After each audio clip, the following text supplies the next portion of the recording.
This is the video for Engineering Statics, lecture number 4, over sections 2.7 and 2.8, and we're going to talk about position vectors.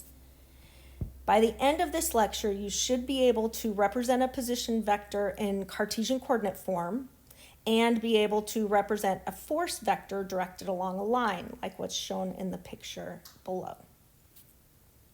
An application of this session is if we had a roof or an awning structure supported by 3 chains attached to the building, we would need to calculate the forces and the direction of the forces in each chain so that we can make sure that the awning is able to withstand the forces. So we're going to start out this lecture with a quick review of Cartesian unit vectors. So a unit vector, which we represent by U, and for today we're going to use A as the vector that we're looking at, would be the vector A over the magnitude of A. And remember, there are a couple things about unit vectors. First, they always have a magnitude of 1.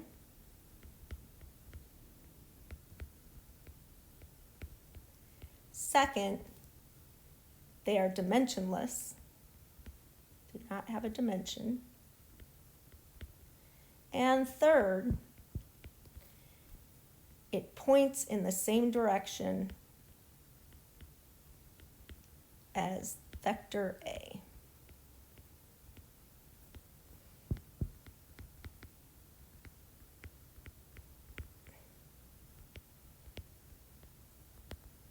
And one more thing, if you recall, unit vectors in the Cartesian coordinate system, Cartesian axis system,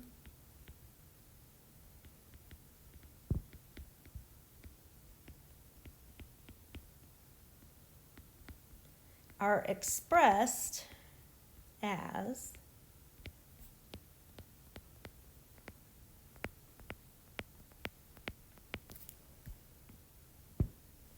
I hat for the x-axis, j hat for the y-axis, and k hat for the z-axis. So those are what we talked about with our Cartesian unit vectors. Next, we're going to move on to 3D vectors, and we're going to talk about coordinates in a 3D plane. So if you look at the drawing shown, I have point A and point B. If I want to find the coordinate of point A, I need to figure out where it is in space compared to the origin. So the origin is the O right in the middle. So that point is 0, 0, 0. 0 in the x, 0 in the y, 0 in the z. So if I want to find the coordinate of point A, I first need to find its x coordinate, which is going to be this distance. Then I need to find its y coordinate, which is going to be this distance. And then I need to find the z coordinate, which is going to be this distance. So my coordinate of point A is going to be, I went 4 in the positive x direction. I went 2 in the positive y direction. And I went 6 in the negative x direction because I went down. So its coordinate would be 4, 2, negative 6. Similarly, if I have point B up here, I'm going to look at the distance vertically for my z coordinate, horizontally for my y coordinate, and then down the x-axis that distance. So we can see from the B coordinate, if I'm looking for the x, it goes down the positive x-axis if you follow the purple line. And it is the 4 meters we had from A plus another 2 meters. So it's 6. I should have put meters next to it. 6. And in the y, I go in the negative y, 1 meter. And then in the z, I go up 4 meters. Oops, that's really messy. That's a 4 meters because I go up. So when we talk about a position vector, a position vector locates a point in space relative to another point. So if we were looking for the position vector from point A to point B, we would call that R is for our position vectors from A to B. So B is the end point. And to calculate that, we use the coordinates that we just found above. So to calculate a position vector from A to B, so that would be if I was going from A to B, this position vector, this is R, A, B. To actually calculate the vector, we would take the x coordinates, and we always start with the end point. So it's going to be the x coordinate of B minus the x coordinate of A in the I hat plus the y coordinate of B minus the y coordinate of A in the j hat plus the z coordinate of B minus the z coordinate of A in the k hat.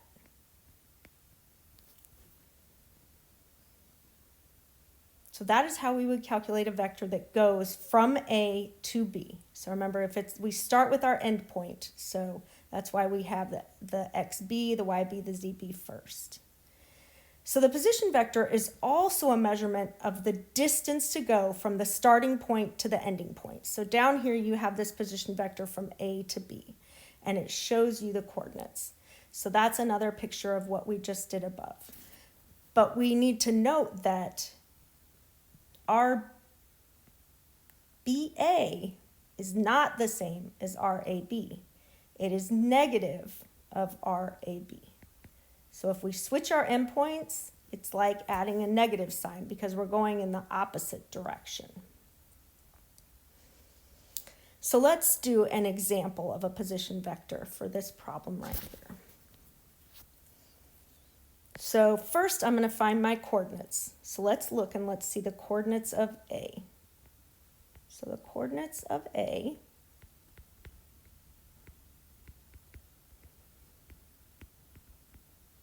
which is down here. So I'm going to have to go, if you notice, it is in the XZ plane. It doesn't have any Y coordinate because we're just going to go up the Z plane and then down, or up the X plane, down the Y plane. So our coordinate of A is going to be how far up the X we went, which is 1 meter.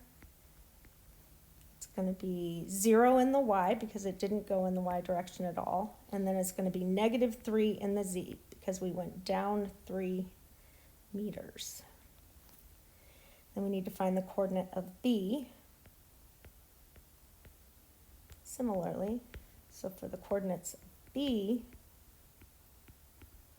we're going to have, it goes back, so it's negative in the X direction, -2. So we always start with the middle as being our origin. I'll put an O next to it. So -2, and then we do go over in the Y direction, the positive Y direction. It's kind of hard to read that dimension, but it's 2 meters. And then we go up 3 meters. So now we use our formula that we just did. So we take the endpoint minus the starting point. So to find the position vector from A to B, we're going to take the x coordinates of B, which is -2, and subtract the x coordinate of A. That's going to be our I hat. Then we're going to take the y coordinate of B, which is 2, minus the y coordinate of A, which is 0. That's the j hat. And then for the k hat, we're going to take the z of B minus the z of A. That's going to be our k hat. And it is in meters. Make sure you keep your units. So the position vector from A to B, now I just do the math, is going to be -3 I hat plus 2 j hat, and then plus 6, you have to be careful with that negative, k hat meters. So that's my answer. Remember, we always box our answers. All right, so we've gone through what it looks like to do an example. So the next step we're going to take is to talk about a force directed along a line. So force directed along a line. And we can represent the force in Cartesian vector by first finding the position vector. So in this case, we're looking from A to B. So we're looking for R of A to B. And then we find the unit vector by calculating the unit vector from A to B. So we just need a unit of 1 so we can multiply it by the force. That's our goal, which is the position vector divided by the magnitude of the position vector. And then we multiply the unit vector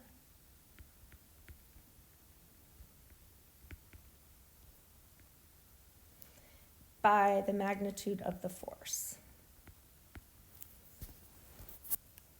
And remember, this is the magnitude of the position vector.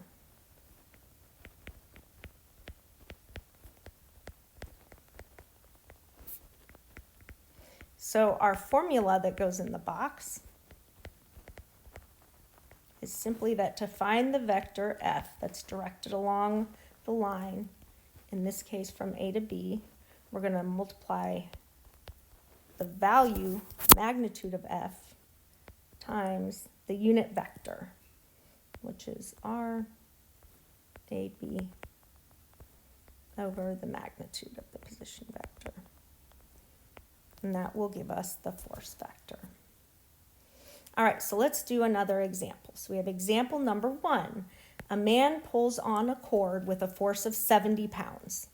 So we know that the value of F is 70 pounds. So that's just the magnitude. Represent the force acting on the support A as a Cartesian vector and determine its direction. So it is asking us for the force on the vector, the position vector that goes from A to B. So the first thing we need to do is find our coordinates. So first we're going to look for the coordinate of A.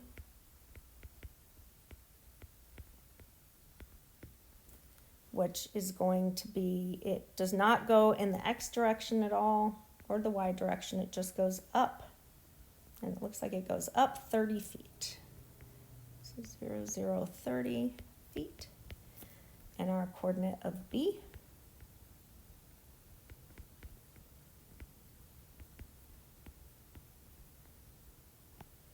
is, if we look at it, it goes 12 in the positive x direction.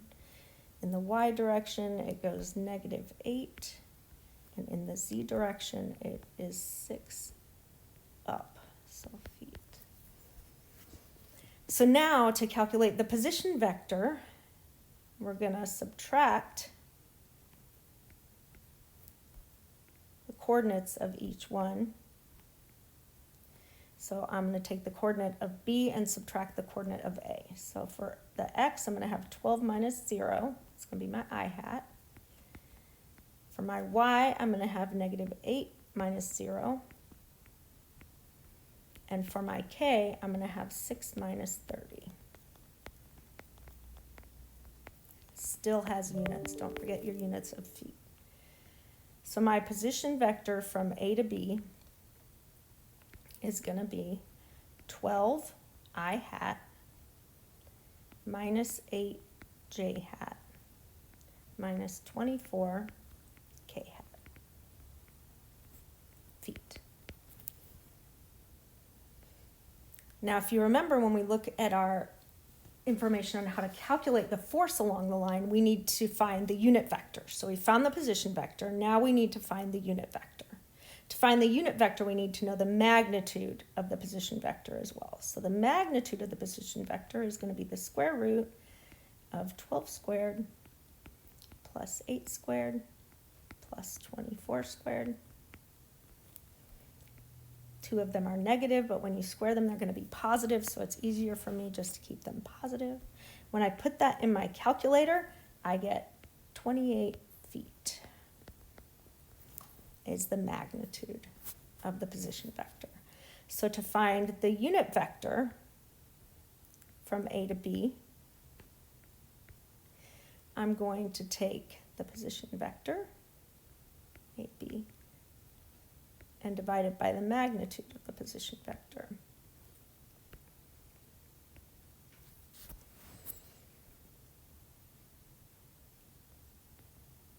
So that's going to mean I take 12i hat minus 8j hat minus 24k hat, and I divide it all by 28. So I'm going to divide each one by 28. So to find the force,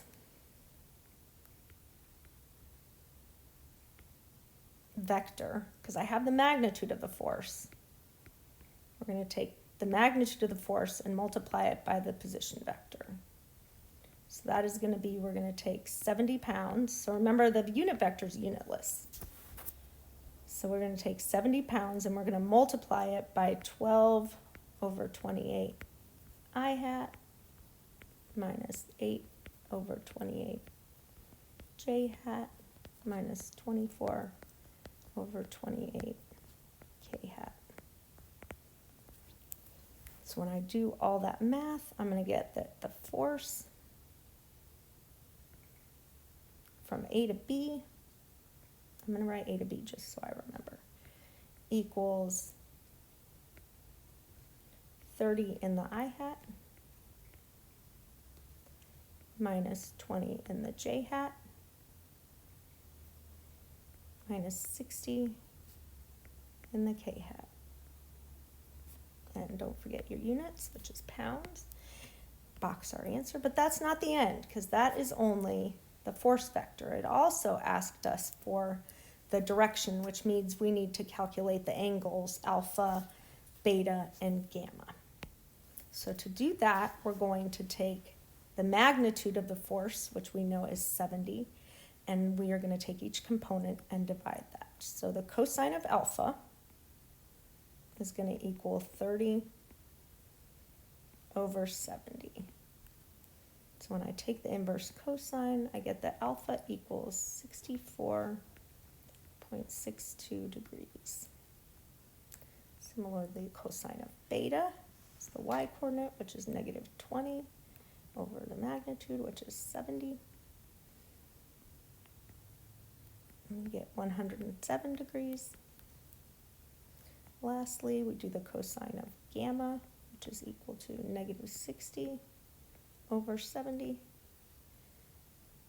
which gives us 149 degrees. All right, now we have finished the problem.